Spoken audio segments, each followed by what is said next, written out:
We're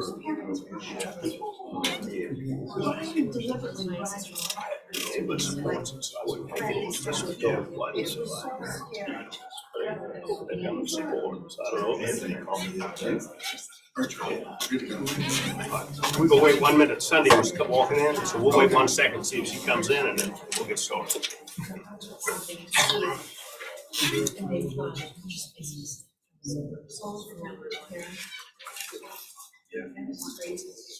One's on silent.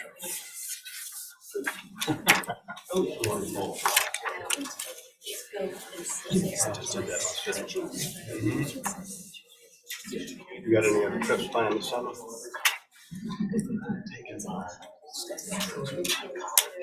We should go.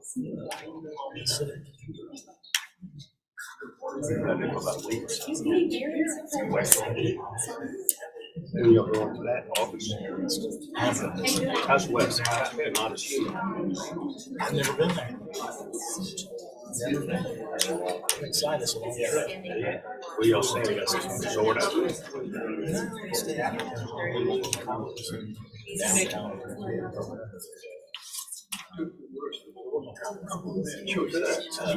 Over there. No, that's beautiful. Knock that off the bucket list that was on there. Yeah. We can start.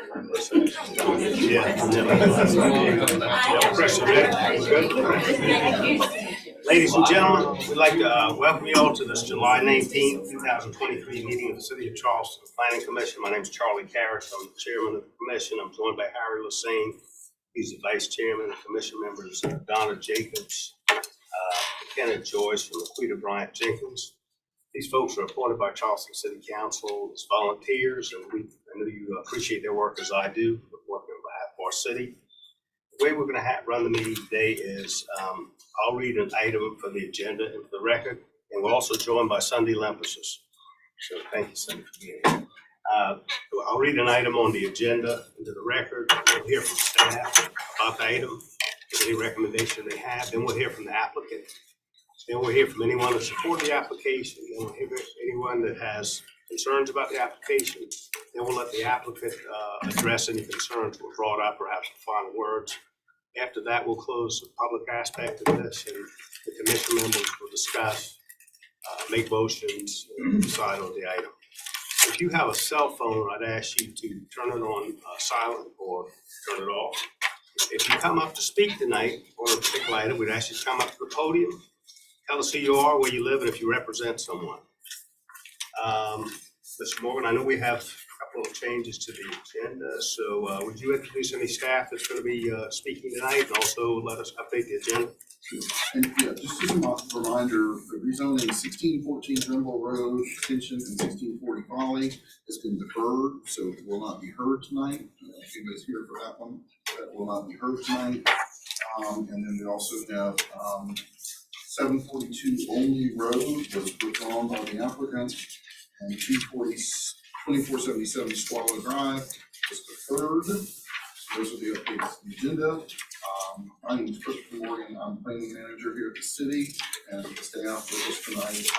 We have Omar Muhammad, who is the planning commission planner, who has been putting this meeting together. Philip Overcash, our senior planner, is here. Lou Batchelor, our zoning administrator, and Phil Clapper, our clerk, is our staff on the update. Thank you. We also have our planning director, Robert Summerfield, who's going to give us a presentation in just a couple of minutes. So thank you, Mr. Morgan. The first item on the agenda is the minutes. The only minutes we have to approve is April 19th. Has anyone looked over those, Ms. Jacobs? I know we talked about this. Mr. Chairman, I looked over them. I don't see any corrections. Okay. Is that a motion for approval?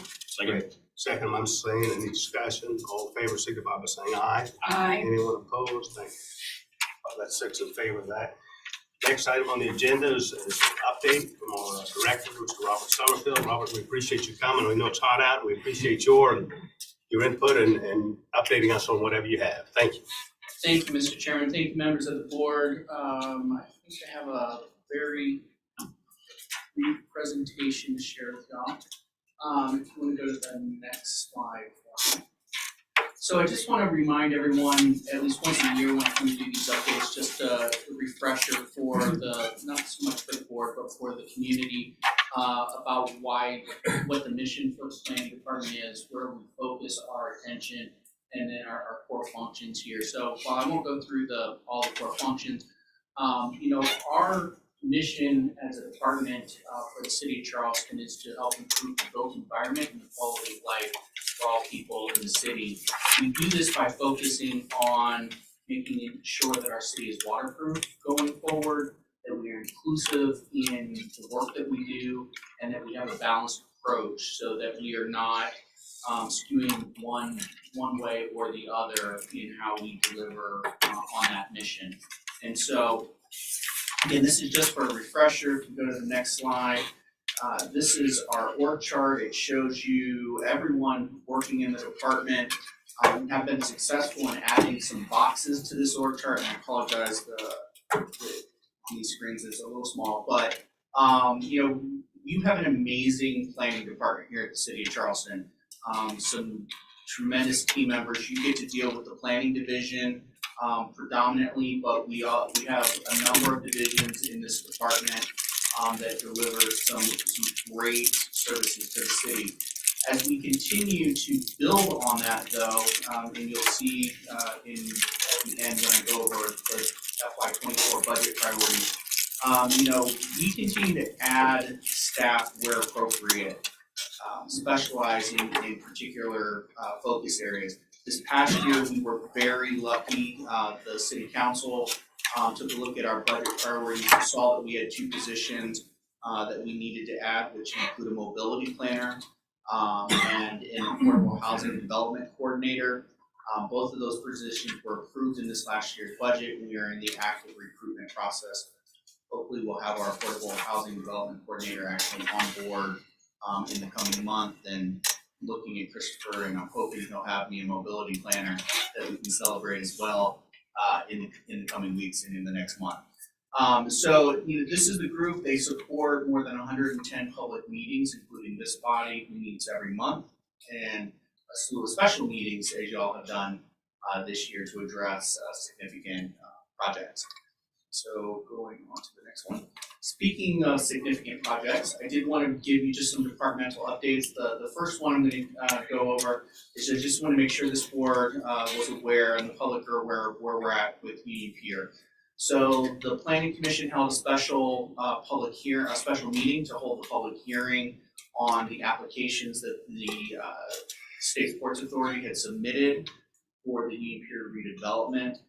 After that public hearing, having heard some of the discussion amongst the Planning Commission, as well as the literal hours of comments made by the public, the Ports Authority has paused their applications. They've officially submitted to the Planning Commission and to the city a request to defer their applications, so their applications are still alive. They are deferred for the next year until next summer, while we, the city, work on a comprehensive plan update that will address not just Union Pier, but waterfront redevelopment activities that may occur in the future specifically on the peninsula. So we will be doing that process over the next 6 to 9 months, working with the community, working with some of the stakeholder groups like the Historic Charleston Foundation, the Preservation Society, the Coastal Conservation League, as well as some of the neighborhood associations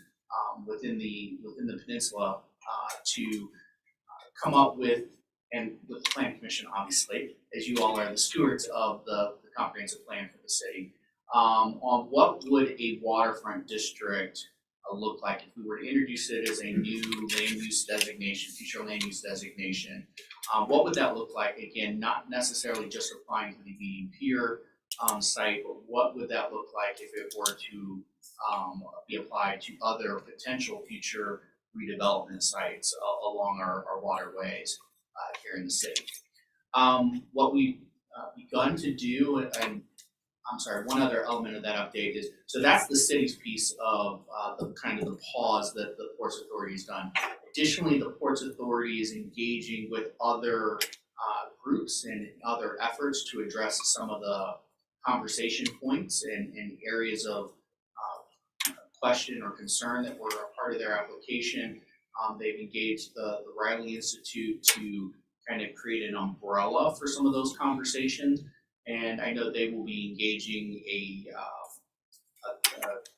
design consultant that will also participate in revisions to the PUD that's not necessarily been a part of the process as it's been delivered to date. So that's where we are with EEP. Just want to make sure that folks are aware of that, because I know there has been, since the press conference that the Ports Authority and the city did shortly after that public hearing, there has not necessarily been a big update. So I just want to make sure everybody knows that it's still a real project. It's still something that's going to be happening, but it will be on pause while some of these other efforts are being addressed between now and next month. So no questions on that one. I'll move on. Yes, ma'am. I heard last night at council that it appears that they're looking for funding for y'all to reopen the comp plan, if you know what with. Is that true? Yes. Did I hear that correctly? Yes, so one of the items that was on Ways and Means yesterday and on City Council, and they voted to approve an adjustment to the allocation of the ARPA money. They have done that, and so with that money, we will be, for the comp plan piece, we will be working with our Peninsula Plan consultants, since they're already there trying to get some economies of scale. So we will be working with them. They may need to bring on some additional resources as a part of that conversation, because the comprehensive plan was not originally part of their scope. So we are working with Air St. Gross, which is our, as you all know, is the consultant that has been selected by the city and engaged and has already actually begun some of the preliminary work for the Peninsula Plan, which is the next update that I wanted to give. So yes, so council has endorsed providing some additional funds to address that. We would be opening up, as of now, we believe the scope of work will include significant community engagement around this conversation about what would a waterfront redevelopment district look like. And then what would be the necessary adjustments to the comprehensive plan.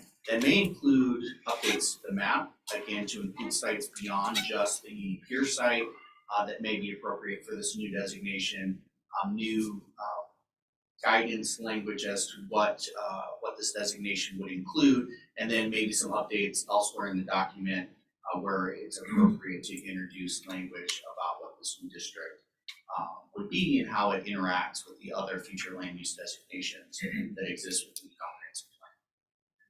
Yes, ma'am. So Peninsula Plan, so that is the next piece. So we do have Air St. Gross as the lead consultant for that project. That has, we just, I think it was the end of last week, Christopher, we had the consultant team in town, those that don't already reside in town because they do have local elements to their team, who did a driving and I think even with the heat did some walking of the peninsula late last week to just introduce some team members who aren't as familiar with Charleston to the area. What does it look like? What are some of the challenges? What are some of the amazing opportunities we have as we begin to explore what that Peninsula Plan is? And for those members of the public who aren't as familiar with that project, that is really a reimagining of the downtown plan. So we have a downtown plan that was done in 1999, understanding that downtown Charleston is much broader than it was in 1999.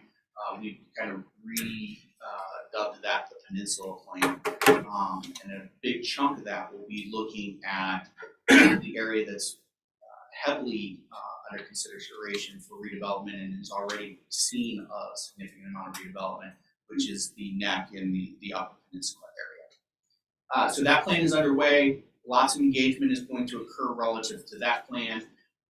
We are working because we know that there are a number of efforts underway that affect the same geography. So we are working collaboratively with other departments in the city and other projects to try to do as much of a joint public engagement process as we can, so we don't meeting people to death. We know that folks have lives and children have school programs that'll be coming up with the fall and what have you. So we want to try to be as collaborative with other groups and other partners and other projects on that outreach so that folks can come maybe to one meeting and hear about 4 or 5 different things, or have the opportunity to hear about 4 or 5 different things they're interested in instead of, a week of coming out to different engagement meetings. So we're taking people's time very seriously with that effort. The next project I just wanted to update everyone on is the zoning code rewrite. Again, this is another project that has had multiple years of funding requests, and we've been very blessed that council has acknowledged the importance of the zoning code rewrite, has funded that request.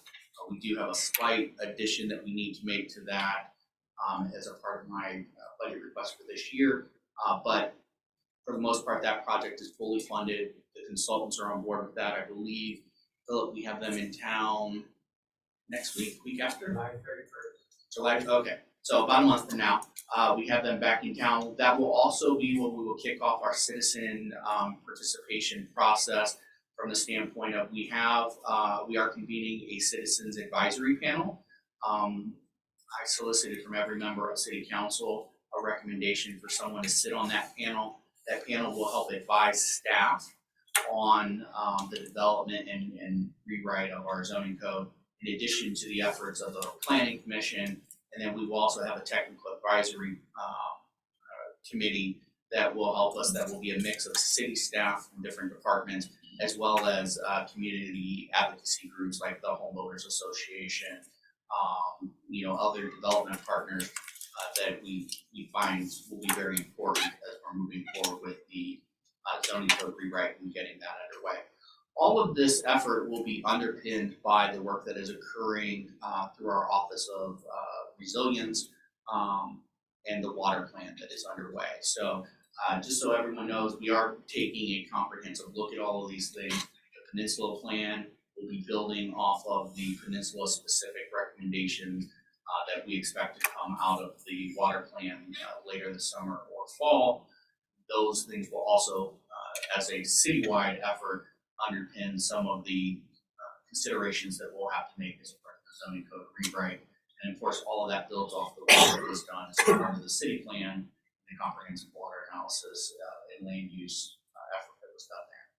So with that, those are the department updates on just some key projects.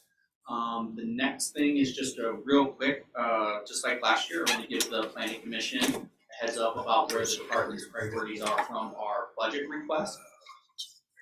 So this year we are continuing with some themes that have been present in previous years. The Entrepreneurial Resource Center, which will be at the James Lewis apartment complex on Hanover Street, will go into operations next year. So that was another one of the items that if you were like Ms. Jacobson saw last night's council meeting, was one of the items that was being allocated some additional ARPA funding. Next year, though, that facility will become operational, so we've requested some funding for those operations. We did have in the final contract for our zoning ordinance rewrite, we had some miscellaneous elements in there that added an additional, I think it was $20,000 or so to that contract. So we're requesting those additional funds as a part of this budget request, just so that we can get that full contract executed. We are looking to address some gaps in the historic survey for downtown because as we've gone through, we've realized that in our historic districts, we have a number of properties, a significant number of properties that are a part of the districts but they're never surveyed. So understanding really where they fit in the historic protection becomes something that we need to address. Something that I know is near and dear to at least a couple members of the Planning Commission's heart is historic preservation in West Ashley. This is an ongoing conversation, so we have requested as one of my priorities for the department's budget for next year is money so that we can do some architectural, historic, and cultural asset surveying in West I Ashley. sure hope you keep Ms. Jacobs involved in that. We already have a list. Yes, there is a list. There is a very active community group that is very much interested in seeing that effort move forward. There's tremendous history on that side of the river as well. And so what we can do to help address preserving and acknowledging that history is going to be important. Part of that effort when I was talking about that org chart is again, continuing to build capacity within the planning department so that we can support the city and its citizens on a number of different efforts. I am requesting an associate staff architect. This would be in our preservation division to assist with our architectural reviews as we continue to have conversations with city council, and more emphasis is put on staff reviews and getting those things turned around in a quicker time frame.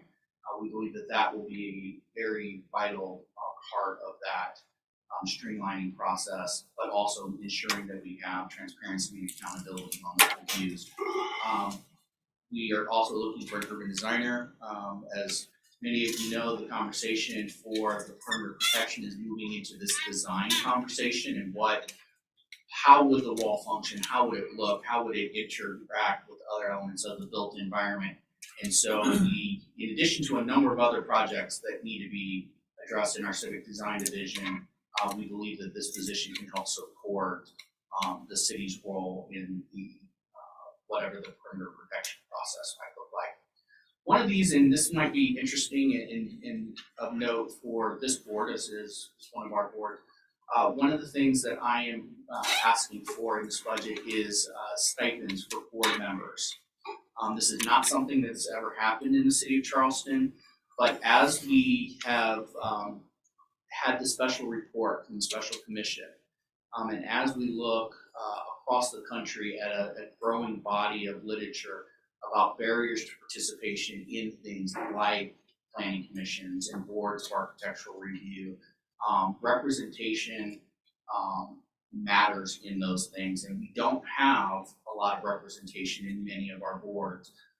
And so one of the things that is a barrier to entry is, while a number of folks can afford childcare, can afford transportation to attend these meetings and things, many people who might otherwise want to participate can't.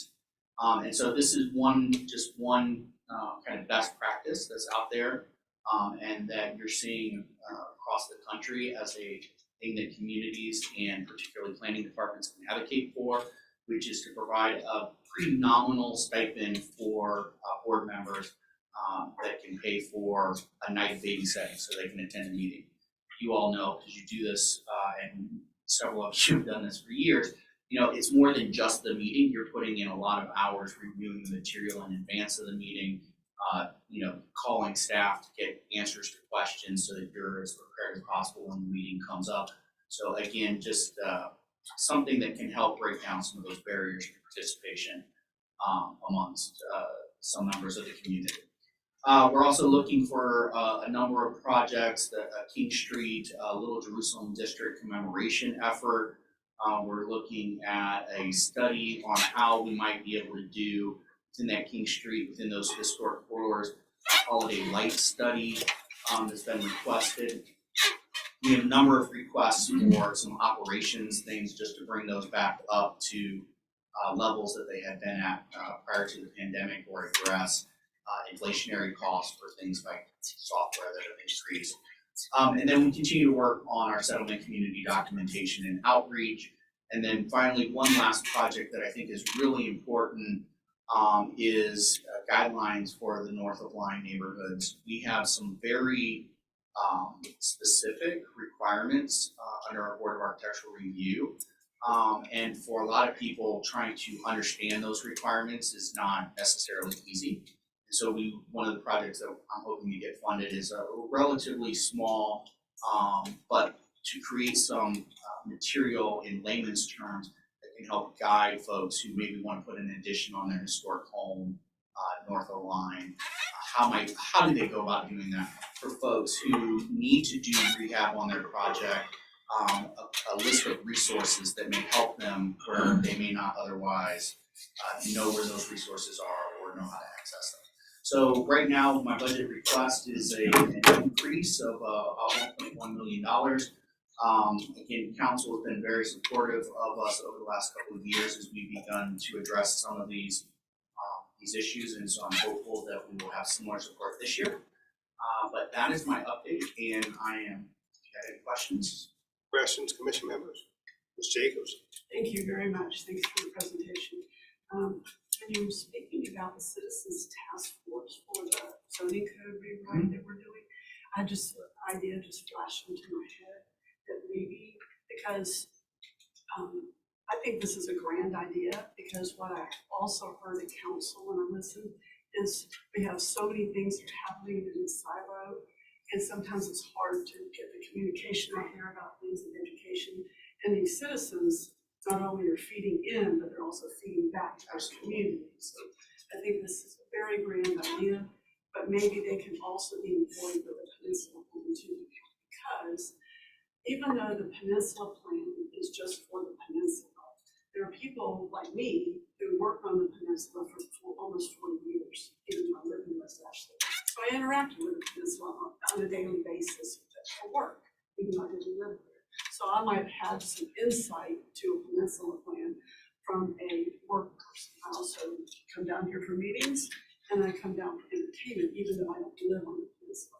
So perspective from other members of the city to that Peninsula Plan might be helpful. So maybe that task force might be considered as part of the Peninsula Plan too, just from an educational point of view of moving information out, using it as a resource to move the information out into the community. The other thing that came to mind was when we did the Plan West Ashley project, which is kind of what I call a mini comp plan, there was a calendar of all the different stakeholder meetings and everything that was available to the commissioners on the West Ashley Revitalization Commission. That if any of the commissioners were available to attend a stakeholder member meeting just to listen, to hear, because it's going to be a complex thing for us to understand, and we could go and hear what the stakeholders are thinking, and we could take that information in.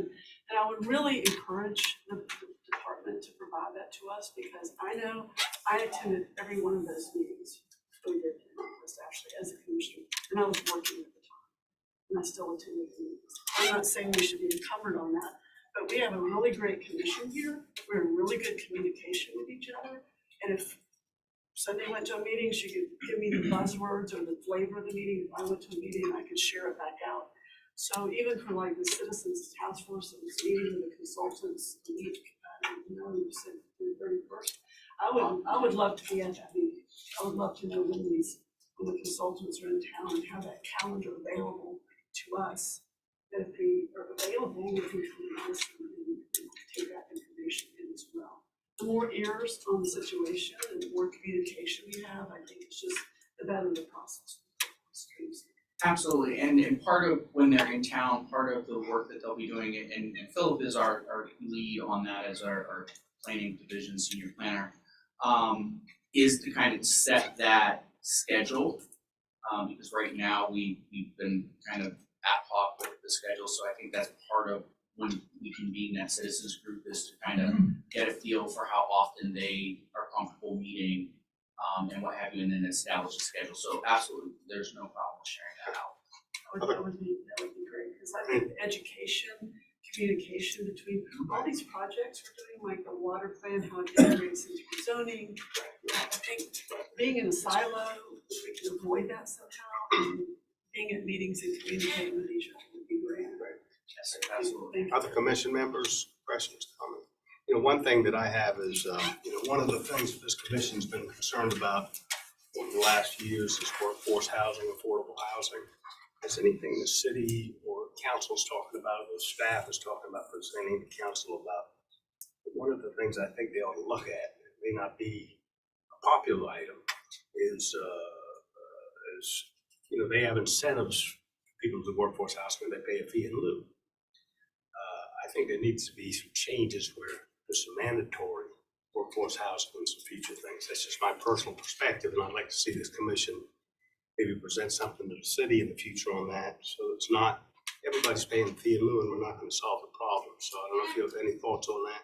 So right, so what you're describing is essentially exclusionary zoning, which is something that we're an advocate for. In fact, Gianna Shaw Johnson, who is our director for housing and community development, she's gone to Columbia to talk to legislators because that was one of the topics that was being.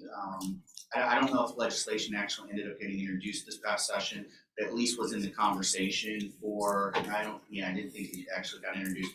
But so that is a point of conversation. One of the things that our lobby team mentioned last night when they gave their report was they think inclusionary zoning could be back on the table for this next session. And so that's absolutely. So it wouldn't be legal right now for the city to pass something saying mandatory? Correct. Right now, all we can do is optional and incentive-based approaches. Right.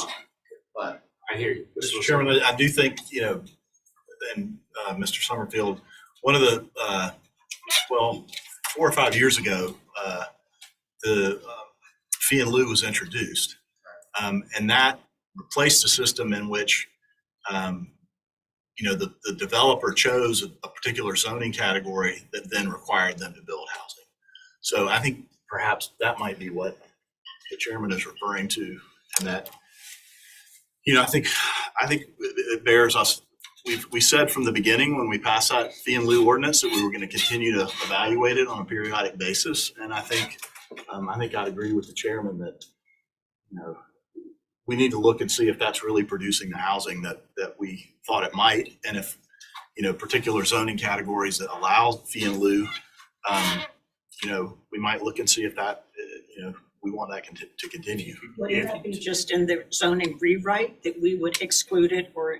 yeah, so that could be a part of the zoning rewrite. It could be something that we do more targeted with a particular adjustment to an existing district if we want to do. The zoning rewrite, one of the things that we have to keep in mind is, that's going to be a 2-year-ish process, and then it's got to get through its public hearings before this body, and then its hearings before the council for adoption. So while I am hanging a lot of hats on that particular tree, I'm not hanging every hat in every change that may drag it out. Yeah. To that end, yes, it will definitely be a continuing conversation.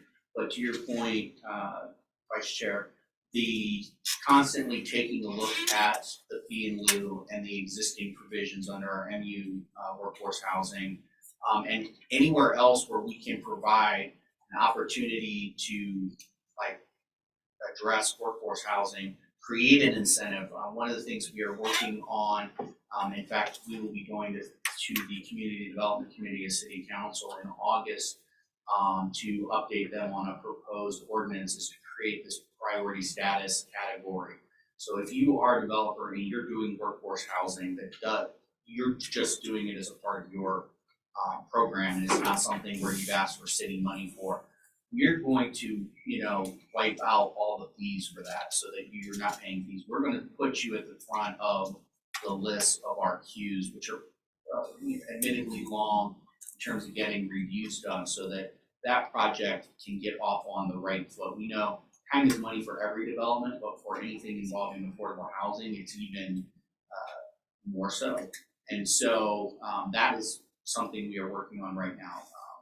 We work very, very closely with housing on this affordability question, and are looking, in fact, we met just today in our standing streamlining affordable housing meeting, continuously talk about what we can do to improve existing processes and what resources we have to bring to bear to incentivize affordable housing as a part of any development that includes residential. Good. Ms. Harris? If I do, my question is along a different line. It mainly probably goes to your operations. As we're doing this zoning code rewrite, I know that there's some times that we have been presented with some zoning matters that have a history and files that are complex. And so now that we know that we're doing the zoning code rewrite, but we actually have, somebody who's like a historian of our zoning code, how much of that information are we really going to archive and understand? Because there's some projects and properties in the city that, and our zoning code has evolved over time that, one person probably has the most information about being Mr. Batchelder. So he's been informed that he cannot retire. We have somebody that walked with bubble wrap when he just walked in the street. He has to wait until this is done. You're right. The institutional knowledge that is encompassed between him and Ms. Ashby and Sunday and Chairman Carrick. Yes, so we know that now is the time, because we have a lot of folks who may be choosing to do something else with the next stage of their life, and so we want to make sure that we capture as much of that. To that end, we do have a number of part of the work that the consultant team is doing a really deep dive diagnostic into our code, into the code amendments. One of the things that they talked to the team about, and will continue to talk to the team about, is where are those pinch points, where are those things where we do have these conflicts, these things that we hate every time it comes up. Everyone's like, didn't we fix that? Like, what are those? And Lee and his team in zoning is going to be an important diagnostic part of not just what's wrong with the current code, but how do we ensure that we don't go that way for the future code. Ms. Jacobs? I wanted to tell you, Chairman Parrish, that if you don't know, the accommodations tax now has been passed by the legislature to be able to use some of that money for affordable housing. So it gives money into our budget at least, which is some good news. It's a little bit, so that's good. Yeah. And I think what I also have seen with the affordable housing and workforce issue is I read a subtext, and I think we need to get a really good, clear definition about what that is. Because people hear, oh, I don't want workforce housing in my neighborhood, and they don't realize that that really just applies to a technical person like me that works. School teachers, policemen. Yeah, exactly. They see it as other things. So I think we need to start getting a really clear definition that people can understand, to educate people what that is, because I think that helps the problem. Ms. Lampas, does you have something? I have a pinch pen that I would like to include in your thought process. No, and that I've mentioned on occasion, and I think needs to be looked at prior to the zoning rewrite, because I think it makes me very nervous, is the general business zoning that allows residential. I think that we really need to look at that ahead of time, so that you can't have unlimited residential units and apartments, et cetera. I think we're going to lose our general business areas in our certain subdivisions in the city of Charleston, and I think we really need to look at that ahead of time. Good, thank you. So please put So that that in. is on the, so just to put you at ease, that is on the radar. That is a conversation that I've had with the mayor and different members of city council about how do we address the kind of elephant in the room with general business and the fact that it allows for just a residential project. And I don't think in conversations, doesn't appear that that was ever really the intent. It was always meant to be a mixed use and an option to create appropriate density and appropriate urbanism where appropriate, or I said appropriate a lot there. But yeah, so it is on the radar, and it very likely will be something that may come forward well in advance. And also, just one more item is limited light industrial. That was the other, we discussed at our meeting, I don't even know how many years ago, that we had with council, that we discussed. Light industrial also has that by right. And all we want to do is remove, I'm not talking about getting everybody all worked up, it's just removing that by right and allowing to consider all applications, but the by right. Good ideas, Ms. Lampas. Good idea. Anything else? But again, just personally, as Mr. Lassane said, anything we can do to staff and recommend to us, present to city council, move this affordable workforce housing, whatever you want to call it, with a clear definition of what that is for the public, I would appreciate that from staff, because I think, that's great that more money's coming available, but the cost for each unit is so expensive. Unless we get the private community involved, we'll never ever get to seriously solve this problem. So I appreciate you doing that. Concierge, if you will, movement of them to front of the list is what a lot of major developers mentioned, even during the plan fashion process, like, just get out of our way and you can do it. So I think that might be very helpful. So thank you again. Any other questions? Thank you again for coming. Thank you for the updates. I know he's always available. I email him, I call him, so if you need him. He's loving that, but we'll keep calling you, we'll keep emailing you. So thank you for your time, appreciate your work. Absolutely. Thank you all for your service. Thank you.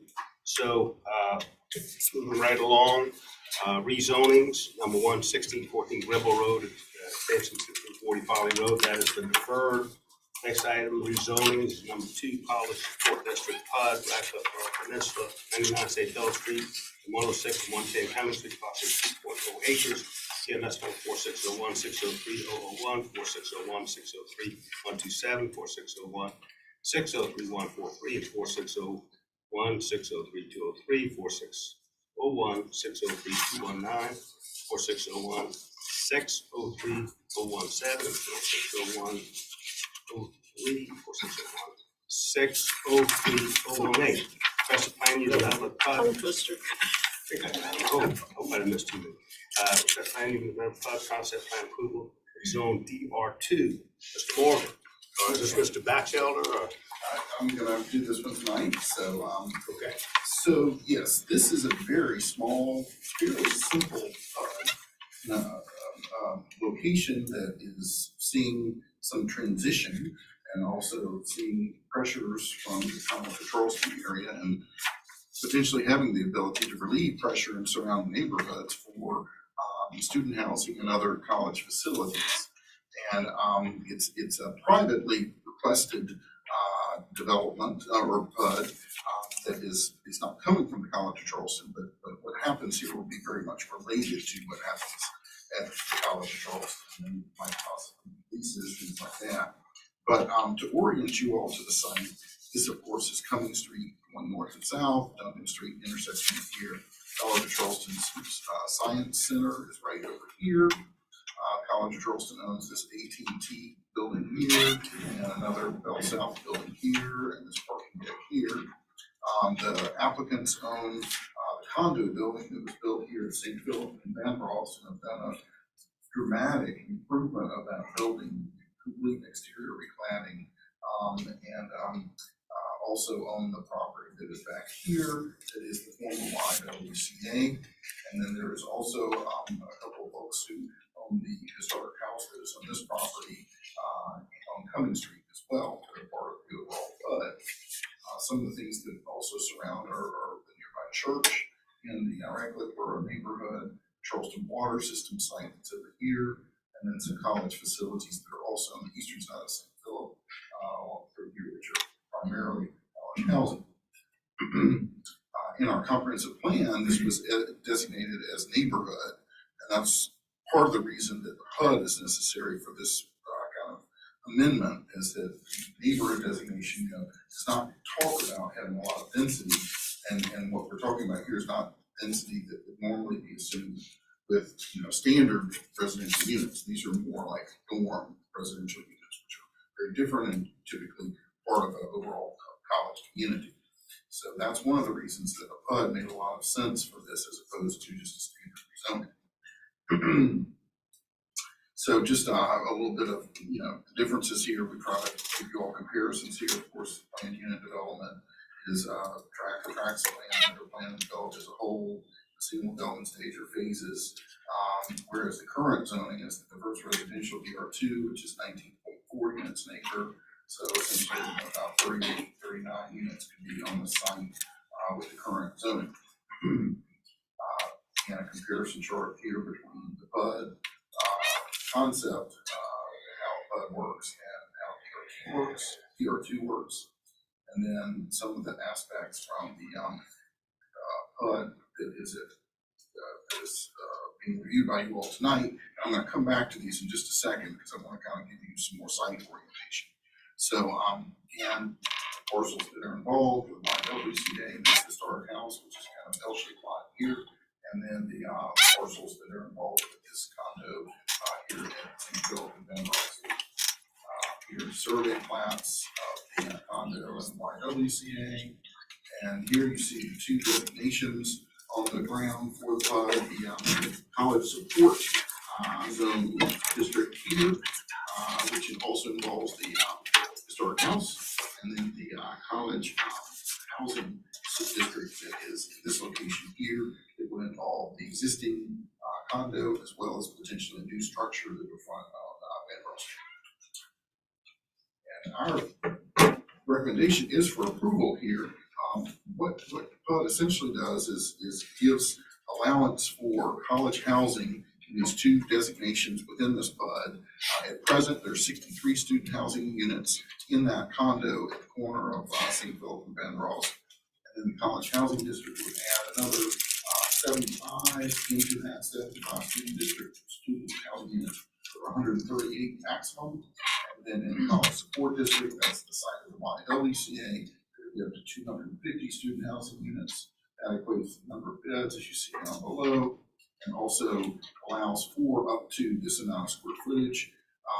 The College of Charleston would probably have support facilities here. They would have at least a minimum of 9,000 square feet for academic use, classrooms, labs, student learning facilities, offices, et cetera, student fitness, and could have as many as 32,000 square feet.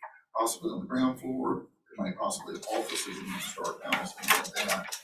Some of this is to be determined based on RFPs that are going out from the College of Charleston and how different providers might respond to that.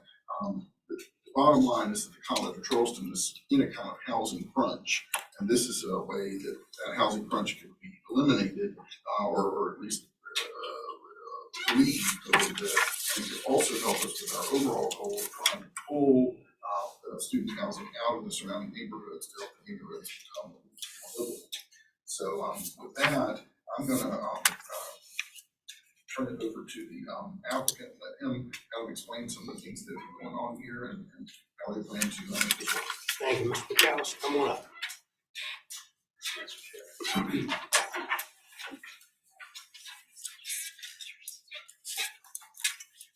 Mr. Chairman, members of the board, thank you for your time, your commitment, and your passion for our fine city. And this was only had 5 to 10 minutes. This to me is You take your time. You tell us what you got. tough thing to do when there's so many elements. So trying to put myself in the shoes and think about what I want to as the applicant take this time, see that all options, what's the highest and best use of this property. That it impacts, not only the surrounding neighborhoods, but students, the community, retail, homes, and sandwich shops.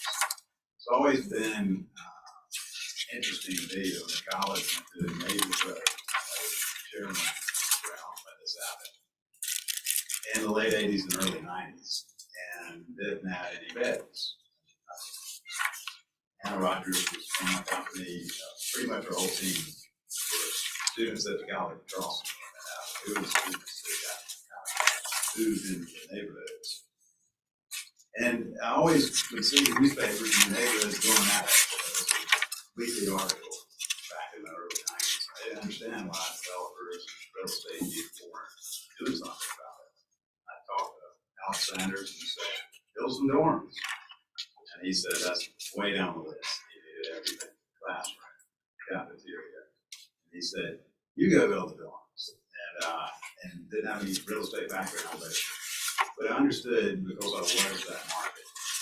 And naively, renovated a fourplex on Coney Street. It's faster than I could get them renovated. Parents were begging to let their daughters and sons live there. So I realized there must be demand here. And again, naively, went around the corner at the old Jarvis property. There's an old telephone company, and I offered to buy it. And I said, can you give me a year? Went and met with city staff, and they said you can do 8 apartments on it. And I said, gosh, that's a big piece of land. I can only do 8 apartments. So I went back to see Alex Sanders and said, staff, the city says I can only do 8 units. He said, come back and see me tomorrow. And at the same time, an older architect that's no longer with us, a great guy, T. Doggett, read the code, and the city code said in limited business, if it's a dormitory, ski lodge, or a hotel, you get 50 feet high, cover the site as long as you can buy parking. He figured it out before I went back to see a ski lodge. That must have been copied. The manual somewhere. But that's what it said. And I said, dormitory. Nice idea. I guess you can go to private dormitory, but back then, no one in the country had ever built a private dormitory match the students so afraid to get into the matching business. Today, everybody does. You know, so they made that leap. Took us probably 2 or 3 years to get good at matching students, but we had a little bit of a battle because investors, the bankers, and especially Radcliffe did not understand what in the world is this guy trying to do. What we're trying to do is get the students out of neighborhoods and on campus where I felt like was the place they ought to be. We had eventually were successful, even though we didn't need one variance, it was a battle. Robert Ballard and I, the late Robert Ballard and I, would duke it out, over the years, and not too long before he passed away, I was at his house, and we realized we were saying the same thing. He was extremely passionate about his community and the hours he put in. So tremendous respect for him, and miss him. But I have that same passion when it comes to student housing. You don't see me here much doing other development, but you might bump into me every 7 or 8 years to come for you and try to convince you that it is one of the most impactful things you can do to these sites if it's in the right location. And if it doesn't negatively impact neighborhoods, parking and trash. So we're here again. And this has been the most difficult property assemblage that we've ever put together. And watch it, I'll talk up here, I promise. You okay, you take your time. It's good information.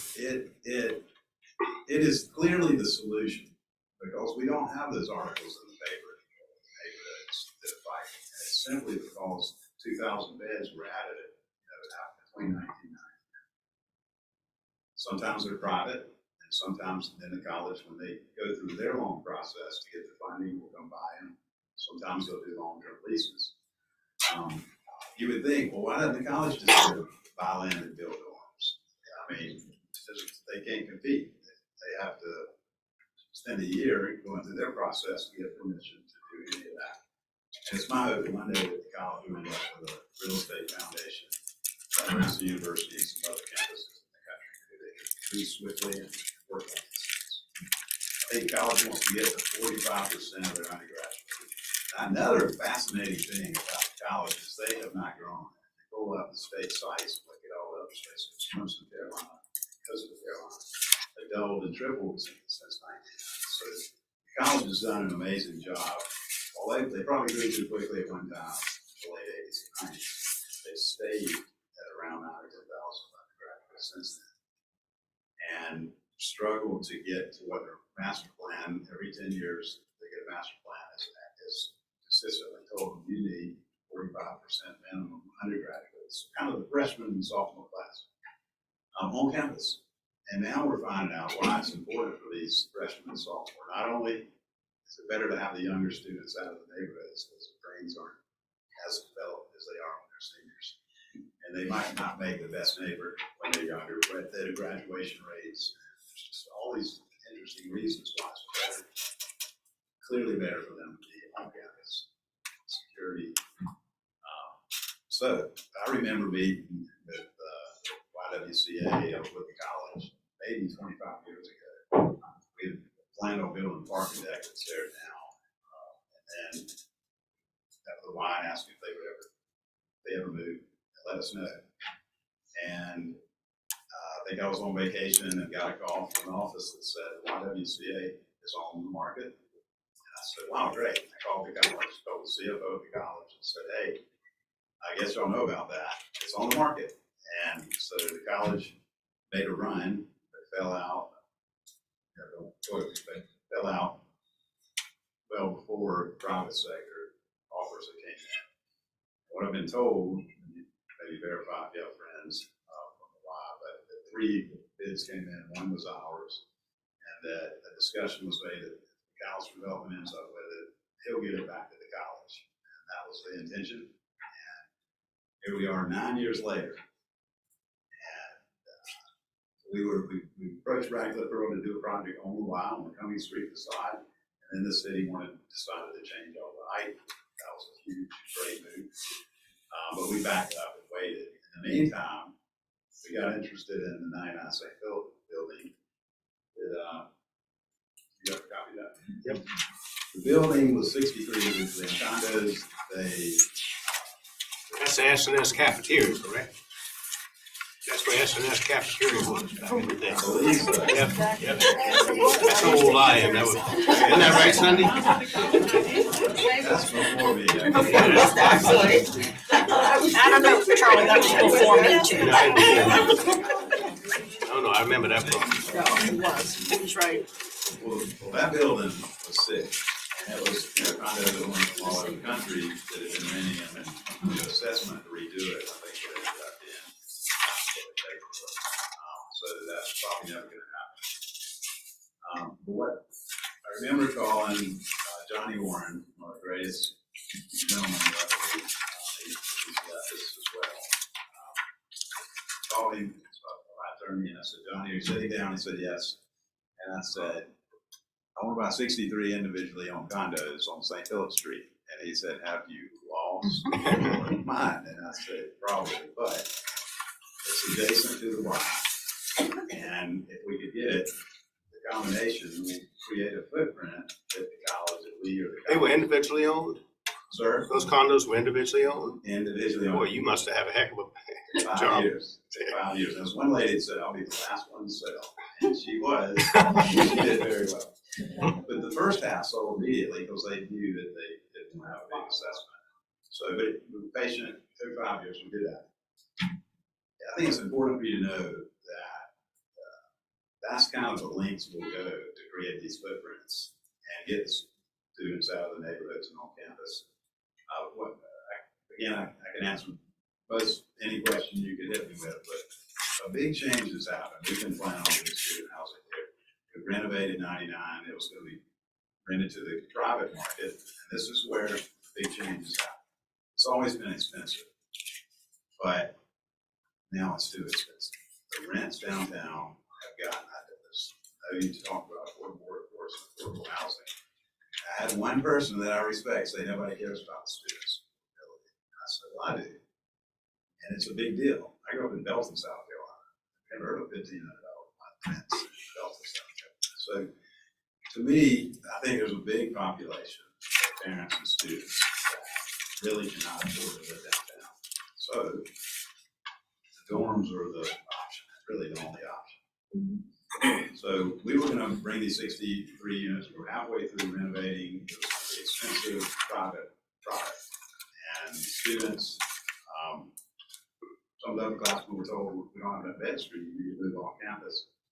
And I think it was enlightening for everybody, me included, how active they got. I said, no, wait a minute, we don't want to live on the campus and in the dorms as juniors and seniors.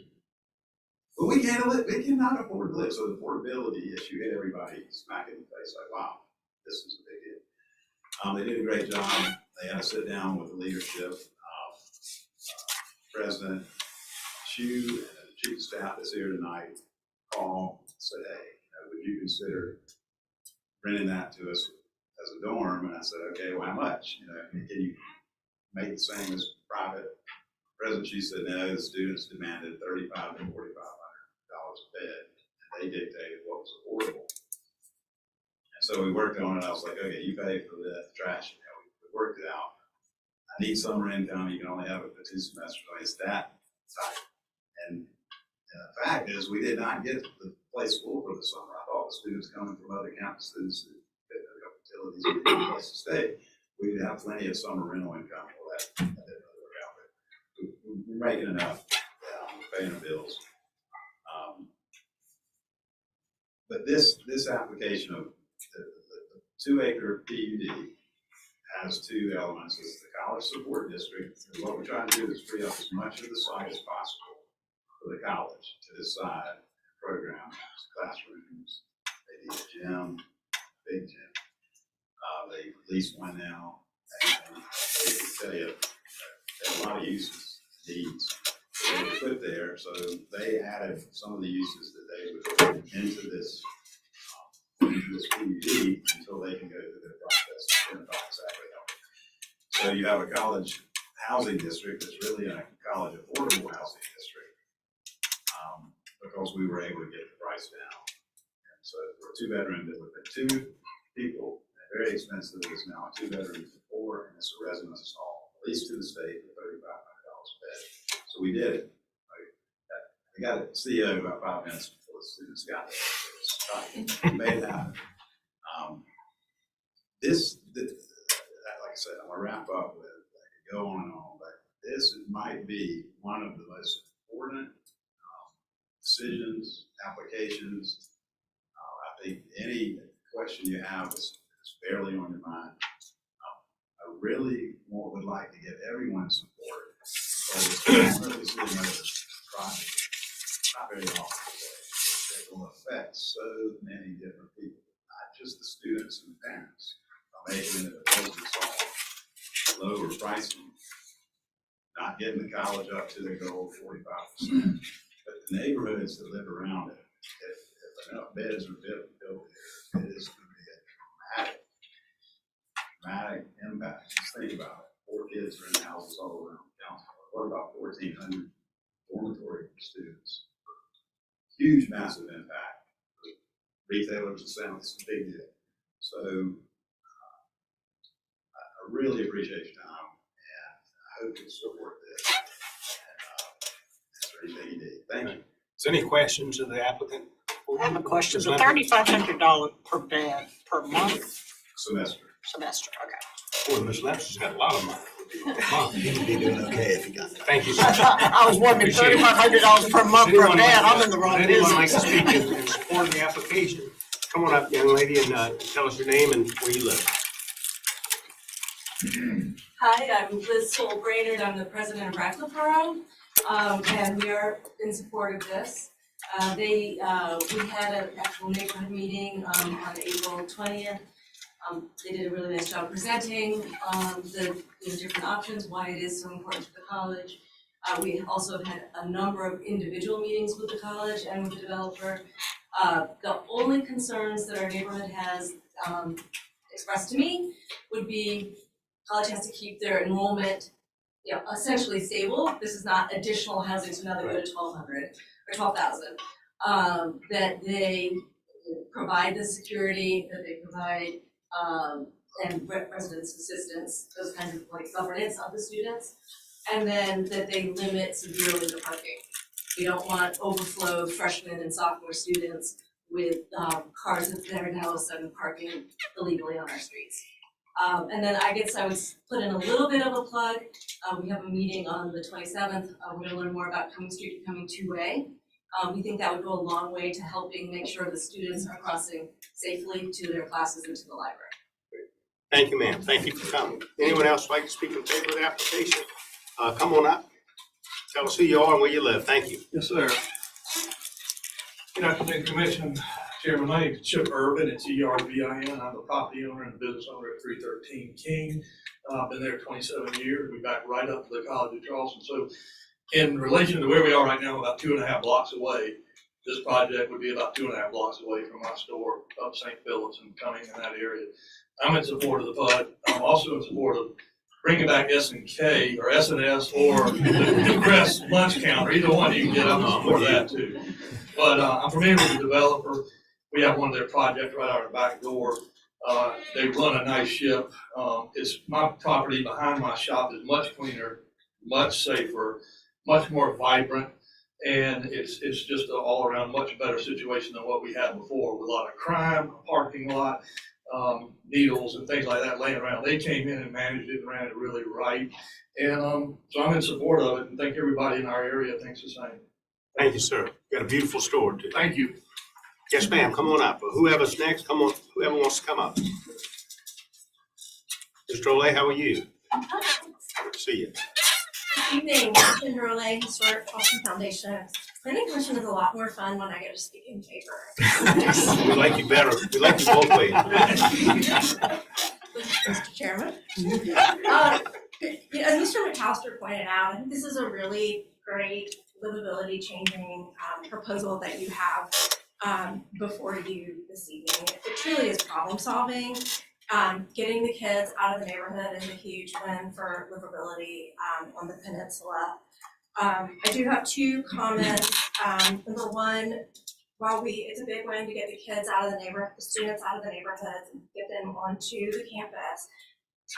It's, as Madam President pointed out, I think it's also important to get the cars out of the neighborhoods. And so I think it might be an interesting thing for the Planning Commission to consider tying approval of the PUD to a commitment from the college to enforcing a ban on freshmen and maybe sophomores not being able to have vehicles if they live on the peninsula, number one. And number two, there is in the PUD a component that would allow for some general business options. And I would ask the commission to consider maybe including the limitations associated with limited business, mainly, the hours of operation, with any commercial opportunities that would exist on the site. Otherwise, we're excited about this, and our hats off to Mr. McAllister, Dr. Charleston, and everybody for their hard work in bringing in good solutions. Thank you, Mr. Rowley. Appreciate it. Yes, sir. Come on up. Good to see you. Thank you. My name's Lowry Hughes. I own the property at 115 Cumming Street, and my wife and I live at 119 Cumming Street, which is nearly directly across the street from us. But we're in support of it. Again, the concerns are similar to what other people have mentioned. It's a great idea to ban the cars with college kids. We live where we live because we don't have to have cars. We have off-street parking when we do, but we don't need the car for any of the things that we have to do on a daily basis. Certainly an 18-year-old can walk around a lot easier than I can. And so we both support the project. The only other concern we have is the property 110 Cumming Street. There's a dilapidated house that sits adjacent to the YWCA property. It has been in disrepair for decades, and it really needs to be done. And we'd love to see something. Hopefully, this project, Mr. McAllister and I have discussed it, that this project may spur that piece of property. We support. Thank you, sir. Thank you for coming. Yes, sir. Come on up.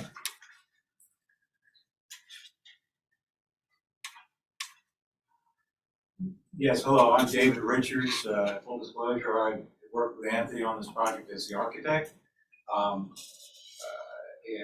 Knowing Anthony as I do, and the selection of architects, I can assure you this is going to be a beautiful building. This is going to be an asset to the city. It will be sensitive to the neighborhood and compatible with the other structures that are there.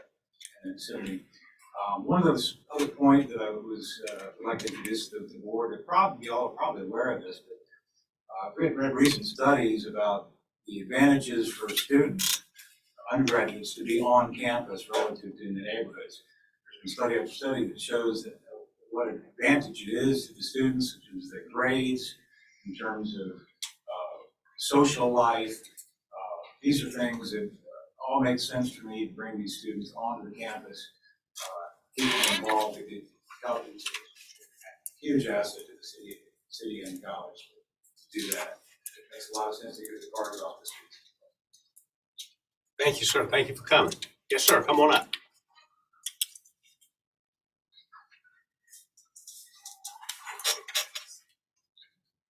Mr. Chairman, members of the commission, city staff. My name is Bob Faust, and I've lived in Charleston for about 38 years. I lived on Pitt Street about 6 blocks from this project, and I guess on my way to the office, I probably passed it every day for 25 years. When the college started expanding, Pitt Street was a group of houses that were rented out to college students, and it was, I think, as Mr. McAllister stated, a freshman and sophomore don't have the maturity that the seniors may have. My daughter, when she was, I guess maybe 18 or 19 years old, was invited to a party next door. We were at 7, the party was at 5, and they invited her. She said, "I can't come." And they said, "Why not?" He said, "Because my mom and dad will call the police at 11 o'clock. And sure enough, that night, they called the police, the party broke up. I like the idea of putting the students back on campus. It helps the neighborhood. I've known Sally Ballard and Robert Ballard for years. It's sad about his passing. But Sally was the principal of Buse when I did Buse. And it just, I always heard him talk about how the students needed to be on campus and not in our neighborhoods. I've been a member of the BAR for five years. I served on the BAR for 5 years, and I see all of this. I saw all of the issues that came about, and I think that I've known the McAllisters. I've known Anna for probably 20 years. I do work with them, and it's amazing how impeccable he is as far as his development work and the detail he spends trying to make these things happen. So I would strongly urge that you approve this proposal. Thank you, and thank you for your work on the commission as well. Anyone else? Okay, would anyone like to speak in opposition to the application? Would you like to address anything that was brought up about parking, any of that stuff? This one thing, and Larry's gonna kill me, this might be the only meeting I forgot. People come across Cumming Street, across Calhoun and Gunn, and you just wouldn't believe the wrecks. Larry is, I don't know how many hours he spent working to try to get speed signs. They rarely was able to do that. It seems like he's really close to getting some good movement. Just talk about two-way, I think it would slow it down. But I think that's important. Hopefully you'll support that if you can. General business came up with the Historic Charleston Foundation. We don't, limited business would be great. The only question is if the college put in a big workout facility, I don't know if students work out at midnight or not. So, but I don't think a bar should be there. We're fine with any change, and then reservation, going in more detail. The whole purpose of the college support district is to give them time to program what they want to do. So, Thank you, sir. Appreciate it. That's going to close the public aspect of this. A couple of things, give a little perspective. I went to college, went to Bishop England, so I know Pitt Street, and I lived on Smith Street, and went to Bishop England. Bishop England, some of you all from Bishop England was right there where the library is. And I spent 6 good years at the college, and I'd still be there if my mother said she was tired of paying me. And I lived, back then, Miss Lempus, remember there was Auburn Court, and there was a downtown to Motor Inn, and the college bought both of those hotels and turned those into dorms, and they just didn't work because private developers do a better job of this housing. But and then I lived on Hazel Street, and Miss Lempus, you know, some of the other, Jack Owens lived downstairs from me. He was a realtor, and we lived there for many years. And our next door neighbor was Chief Conroy. May he rest in peace. And we lived there till Chief Conroy said it was time for us to move to Mount Pleasant. So me and Jack moved to Mount Pleasant, so we got out of the city when Chief Conroy told us to leave. But anyway, so I think it's wonderful, and I don't know that's in our purview to recommend to the college about freshmen and then car parking and things, having cars. I don't think we can do that.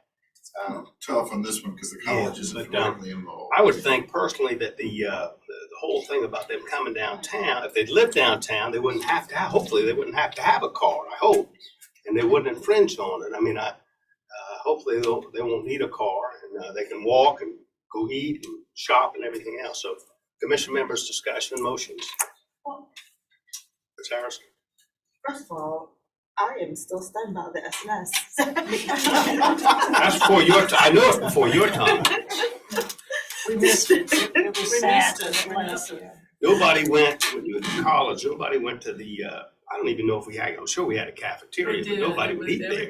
But, we went to SNS, everybody went to SNS right there. And Manus, Charlie Manus's restaurant. Well, Manus's, no question, we'll rest of Manus's, you can see it. No, the goodie shop, right, but it was.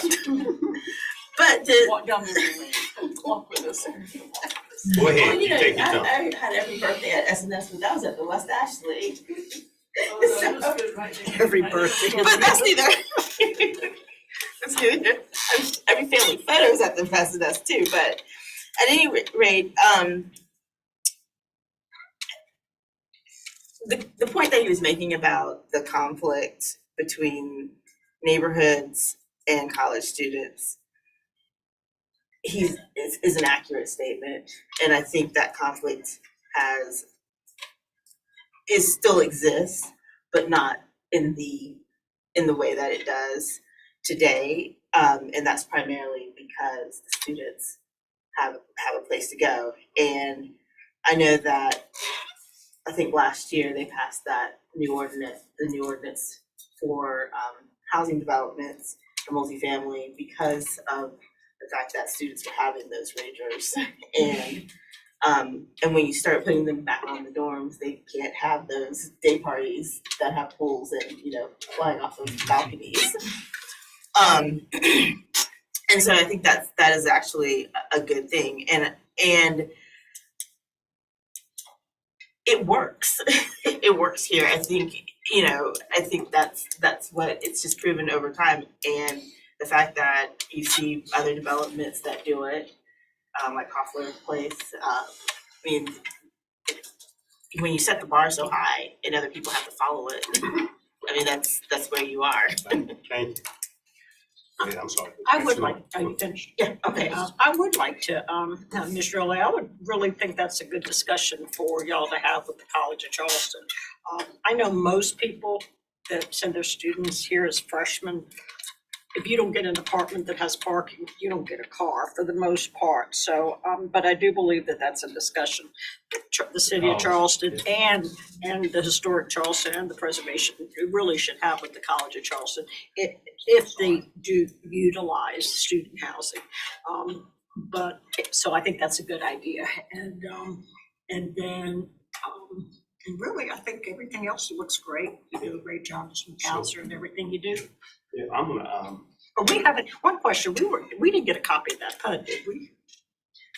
And then your package. You did. I didn't see I it. didn't see it either. we'll make sure you have it. I'm gonna go ahead and, go ahead, Mr. Lassane, you go ahead. I think Ms. Jacobs was Ms. Jacobs, before me. Well, I had a question, but I also would like to say about parking. There was a time, and I think you've said this before, where there was a town gown committee with the city meeting. It's not our purview to have that conversation. And Ms. Evans was involved with that, Yvonne. Right, so if that still exists, that would be the place to have the conversation about parking for everybody. You could ask your council in downtown about that, but that's the place for that. But I heard something I need clarification on about the LB zoning. I thought the underlying zoning for this was all DR2. It is. So I'm not sure where the LB is coming into play or limited business. I think that was included, that you could have gym. Because I know there's a list of commercial uses, but I don't think it says. Since we haven't seen the PUD, I don't know. Yeah, because there's certain uses you can't. Yep. It's in it. Okay. I mean, are we changing the underlying zoning too? That's what I'm interested in. We'll do that in the meantime. Mr. Lassane, you have something? I would like to make a motion, Mr. Chairman, for Okay. approval. Yeah. Okay. And I don't really need to speak any more than has already been spoken about. Okay, great. I think a lot of the things we talked to, Ms. Harrison said it, that it can work, neighborhoods and colleges can work together. I think when you have a developer, and we appreciate Mr. McAllister, his work, we don't have anyone who's spoken opposition. It's very unusual and so close involved. So he's done his homework, he's talked to people, he's worked things out, which we appreciate. So I'll go ahead and second motion by Mr. Lassane. Other questions, comments? If not, Mr. Lassane made a motion to approve the PUD, seconded by myself. All in favor, signify by saying aye. Aye. Anyone in opposition? 6, we've got 7 in favor, none opposed. Thank you, Mr. Kelsey, for your work. Thank you for coming. Thank you all for coming and being with We're us. trusting you on this PUD, Christopher, since we haven't seen it. It says what it Next says. item, Mr. Morgan, for you and me. I got it first, and then I Can we take any of the zonings, can we take any of the zonings together? put it this way, I couldn't find it. No, I didn't see it. I mean, the only thing that was in there were these, With that one, were okay. the plats, you know. So anything's better. Go ahead and read. Union Pier Plan. Oh, yeah. Good job, we got one. Pulling it out. Okay. One separate. Okay, so zoning, under zonings number 1, 912 Savannah Highway, West Ashley, TMS number 418-1300184, approximately 1.16 acres, request zoning LB was zoned St. Andrews Corridor Overlay District in Charleston County. Mr. Morgan. Okay, all right, so here is a map of the area of the site. This is on Savannah Highway, just across from the St. Andrews Shopping Center. The request is for limited business. This is in an area that has a lot of commercial on it now. It's in the county under the St. Andrews Corridor Overlay District. And just to see plan that it is in the neighborhood edge designation, which would be compatible with the limited business designation, and limited business description, and staff is recommending for approval. Thank you. Would anyone like to be heard on that item? If not, is there a motion? What's located there currently? There is, I know it's not Number one. 912 Savannah. What's on that property? I'm blanking because. Okay, Ms. Jacobs moves for approval. Is there a second? Yeah, it's directly across from St. Andrews Center. It's a house. I know it's a house that's converted. It may be like a chiropractor. I think it may be a chiropractor. Okay. Ms. Jacobs moves for approval. Ms. Joyce seconded. All in favor of the motion signify by saying aye. Aye. Anyone opposed? That's 7 in favor, none against. So we could take 2, 3, 4, 5, 6, 7, 8. I'm sorry, not 8 is withdrawn. So 2, 3, 4, 5, 6, 7, 9, 10, 9, 10. I'm sorry, not 9, 11, and 12 together. Not 10 yet, right? So I'm gonna read these into the record. 6, 7, 9, 11. Okay, great. Number 2 is 2245 South Dolphin Court, TMS number 310070000. I'll just go through the maps of those as you listed. 55. Number 3 is 2223 North Dollarton Circle, TMS number 31007000028.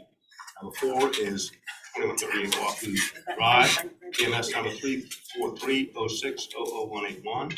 Number 5 is 1817 Wilshire Drive, TMS number 352090030. Number 6 is 1865 Stonehenge Road, TMS number 351030074.